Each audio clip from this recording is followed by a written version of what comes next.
There we go. Welcome to this computer centre. I do need to do the practicalities first, which is to let you all know about the toilets, which are out of the door to the right. Yeah? There's no fire drill today. If we need to leave the building through that door, good guess, I should have checked that before. Okay, through that door there. So my name is Geraldine Chaparakis. I'm the Centre Director of the SET Centre for CRMC Trading, and I'd like to welcome you all today. It is a luncheon. I am going to keep people on time with their presentations. We've got 3 presentations today, and this is the second one of our social enterprise and technology luncheons. In the pack, again, just practicalities, if you can sign the permissions, because we have got a video recording and a photographer today, just to make sure that you're okay with using your images. If not, please just tap on the shoulder one of the people who are doing the recording or the photography and let them know. Okay, so this is about today promoting better local services, and this will be an issue that the 3 speakers will address. It's about social enterprise in the local communities, and it's about sourcing more locally. We're just going to show you a quick video.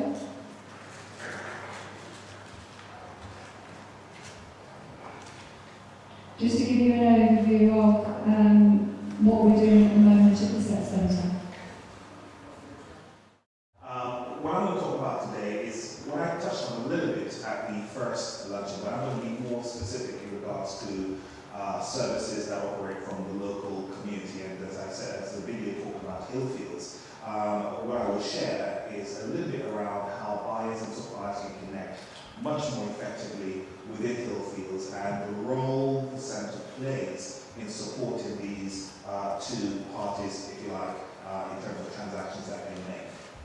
Now, one of the things that we are really keen to do is develop better local services infrastructure at the SET Centre.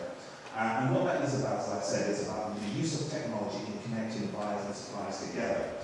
There are 2 components to what we're doing. One is about the buyers themselves, and secondly, suppliers. And thirdly, the centre being that a middleman or middle person bringing these 2 people or components together. Presently, one thing that we're now doing is looking to register as many local suppliers as possible. Okay, so the question is, we ask, do you do a service? Yes, I do. Then we want to register those businesses. What does this mean locally? From the hairdressers on the high street to the those who provide any kind of food or catering services to St. Peter's, the very centre that we're in today, who will provide hiring services. Many individuals who provide technology services, be they other media services, graphic designs and so forth. Whatever an individual does, that is a service, one of the things that we want to do is to register these businesses. So in fact, it is creating a directory, yes, of the local businesses that is easily accessible to buyers. One thing that we want to do with these local businesses is to validate them. For example, I was speaking to Paul Bothrow this morning, who is one of our registered suppliers on Better Local Services, on e-Services Manager. And he provides maintenance services for homes and small businesses. And he's gone through a process where he's been validated. We know who Paul is, we know his company, we know his details, we know the work that he performs. And we're able to register Paul. Now, those who are interested in property repair services can call in, and we'll be able to find a local supplier like Paul to deliver the work in or around their home. And we want to promote their businesses. So we're going to be actively saying to buyers within the community, be they residents, be they businesses, it could be even St. Peter's Church, who might need someone to clean the windows. Hopefully we'll be able to source a local supplier from within the city, from within Hillfield, even more precisely, to do those type of work. So then, our aim is to create a directory of local suppliers that can be accessed online or by phone. On the other side of this coin, if you like, are the buyers. Okay, local buyers and suppliers, sourcing services as a buyer. Do you use any type of services? A question, and the answer is yes. We use services for repairing our vehicles, as I've said, and for our homes, and so on. then what we want to do with buyers is to encourage them to use local suppliers. Let's just think about this in a little bit more detail. A lot of folks who work in Hillfields, for example, actually live outside of Hillfields. Okay, let's take the car. Now we'll talk about that in a little bit more detail later on in terms of vehicle services. Folks drive into Hillfields, they park their cars in the car park, or along the streets, or in a free car park, or even in St. Peter's car park if they ask nicely. Okay? And they, at the end of the day, they will drive back home, perhaps other parts of the city, or even outside of the city. Now, we all maintain our vehicles from time to time. We MOT them, if it's more than 3 years, we service them, and so on. But within CV15, Hillfields, Northwest Country, there are a lot of garages about here who would love to service your vehicle. Yes? Lotte Garage, which is just across by the university, is a great local garage who do a fantastic work, service my car for many years, are saying, yes, we want more work. Can we connect local people who work in Coventry, who bring their cars into Coventry to have it serviced or maintained locally? And I think the answer to that question is yes, it can be done. And what we do, the SET Centre, is a call centre. We are able to connect both parties. We use our technology infrastructure to connect both parties. And that's really, really important. So, our staff are being trained in customer services and order management to support buyers like yourselves. So, as I've said, our technology e-services manager, which is an online portal, enables small businesses to do more with this technology. It is based around how they work. Let me just go back to the example of Paul.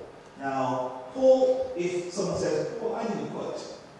Give me a quote to paint or decorate my spare bedroom." Yes? We can notify Paul by SMS. So Paul, with his mobile phone, will receive an SMS text that says, yes, here is a customer who would like to receive a quote from you, and we can manage and support Paul in the delivery of that job. Now, Paul is grateful because Paul works on his own. Yes, he hasn't got any support staff, he hasn't got any frontline customer services staff and so forth. But Paul can tap into our infrastructure at the centre to support him in what he does. He doesn't need to have the internet. He doesn't need to have any kind of technology apart from a simple mobile phone. And as long as Paul can dial into the centre, he has support of an infrastructure, people to support him in delivering his that job. So we're talking about doing more with less. And it's about how we can help Paul to grow his businesses and how he can reduce his costs, which, as you know, as a small business, that's exactly what they need to do. This graphic illustrates, and I shared this at the last luncheon, illustrates the type of services that we're going to be delivering at the centre. It is about order management, job management, customer relationship management, and so forth. It is those type of services that many small businesses don't really have the time to do and often don't do very well. And what we're saying is, let us deal with your order management for you. Yes? Let us utilize the strength of our call centre to deal with any customer queries that you might have. And that's really quite interesting, because what it means is it frees up the time that Paul takes answering the phone, trying to paint, trying to fix a broken tap or something like that. And it gives him more time to focus on what he does best, and that is the delivery of the work itself. Okay, so a call centre in Hillfields. The answer is yes. It is not in the Far East, it is not overseas, but actually in Hillfields. It's small at the moment. I'm not saying it's a huge 1,200-place call centre like the one I visited in North London, Acton, North London, Talk's call centre. No, it's small, but it's growing. And we are focusing on these three areas at the moment: order management, job management, building labor processes. But if we begin to think about this capability, it then extends to other potential areas. I'd like to think, Carrie, at some point we can manage the administration and some of the admin inbound queries that come in from students and so forth. Why not outsource it to us? Why can't local government outsource some of the services they do to us? Well, I'm sure you will share that from time to time. Yes? And by doing so, what are we doing in essence? we're actually creating an opportunity within our local centre for jobs. Because it is people who are going to be in those call centres, in jobs, supporting all the businesses. So as we begin to extend these services, we are keeping more within the local community, we're employing more people locally, and we're keeping more monies in the pockets of the businesses who are based in the local area. So here's a thought and a note. Local government, housing associations, and all service-oriented businesses, the centre is open for your customer-facing work. Now, just to finish off, because the time is moving ahead, we're going to be focusing, as I said, on vehicle services in our first launch. I know we're speaking to City College, and I would love to think that most of the staff at City College will be able to call in and say, I'd like to book my car in for a service with a local garage, and we'd love to be able to process those. There's called MOT services, general car repairs and maintenance services, tyres and so forth. Drive a car into the city, then get it serviced through better local services, better local garages, which is a brand name for the vehicle services. Okay? And what we are going to be focusing on is the marketing of this. We're going to be at the centre, we're going to be contacting organisations from small businesses to large businesses, and we're saying, hang on, if you've got your car, needs servicing, why not call us and we will get that job sorted for you. So it's almost like a fulfillment service. Yes? The things that these small businesses can't do very well, we're saying is, we want to take that over, train our staff, make them competent, make them experts, and add value to what you do as a small business. And the small commission that we receive then, not a lot of money, small commission that we receive when the job is completed, so there's no cash flow implication for the small business, we're saying we're going to be paying staff with those monies. I think that's an innovative idea. And as I put here, simples. Okay? We are simply helping business grow, and with those income streams that we create, we are able to create jobs as business grow. As you know, there is potential for them to recruit more staff, which leads to a kind of a multiplier effect from an economic perspective. Well, that is it from me. Thank you so much. I'll hand over now to